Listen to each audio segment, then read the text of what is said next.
Just a quick review of the North Coast Medical Norco shoulder pulley. So you use the shoulder pulley mainly for range of motion. If you're trying to, you have like a stiff shoulder, or you just had surgery, you can't raise your arm up very high. You want to increase the flexibility of your shoulder, particularly raising it up over your head.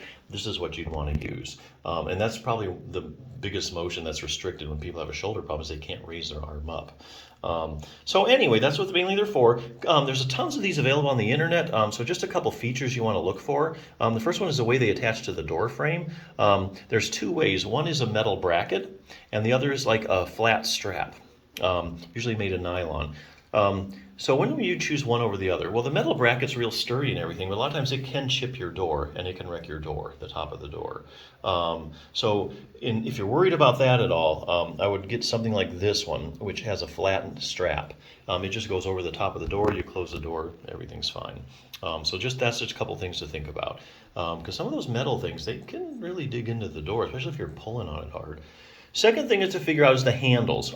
Handles usually come in three different kinds as far as what they're made of. They're usually made of wood, plastic, or foam. I think foam gives you the best grip because your hand sinks in, and you get just conforms to the handle, you get a better grip. So why would you choose one over the other? Well, I think if you're about hygiene, cleaning this thing often, like say you're buying this for your physical therapy clinic and a lot of patients are going to be using it, you want to clean it off in between uses. So you should go for something like the wood or the plastic handles. If you're not worried about that, foam is fine.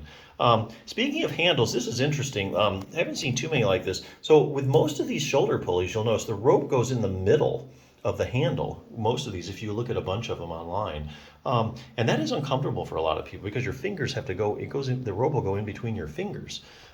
This has overcome that whole problem with these D handles, where it attaches up here, and so the whole handle is just for you to grip, much more comfortable.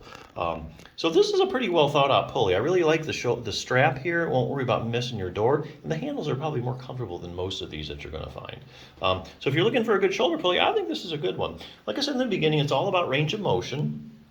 Increasing flexibility of your shoulder. If you want to get your shoulder in really good shape, there's a couple other things you need to consider, and I'll tell you real quick. Bulletproof your shoulder is where I'm getting this from.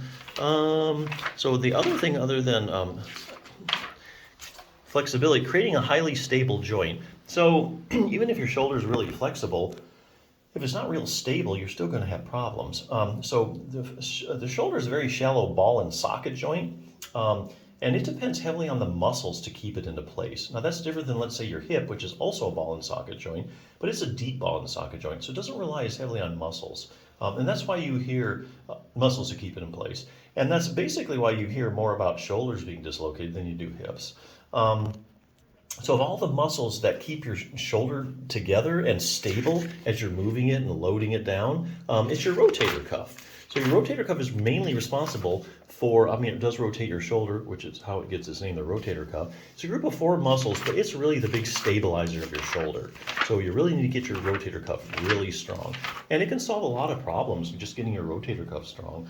If you have like impingement syndrome, or even if you have like bursitis or tendonitis, you keep that ball firmly in place. It's not going to move a matter of millimeters up and down and irritate those structures.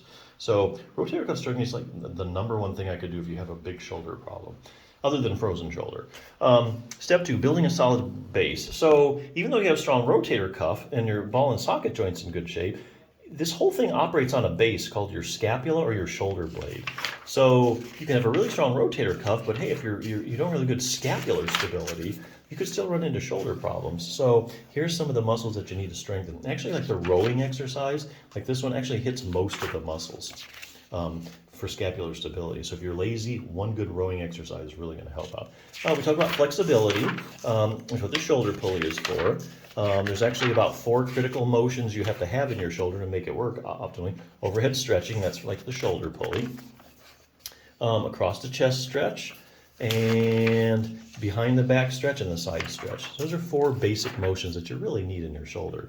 Last thing, proprioception. A lot of people probably haven't heard of that. Proprioception is your position sense. In other words, if you turn the lights out, you kind of know where your arm is. You know if it's over your head or if it's down by your side. You know this without your vision or being able to see it because you have these little receptors in your joint that give you feedback and tell you where it's at.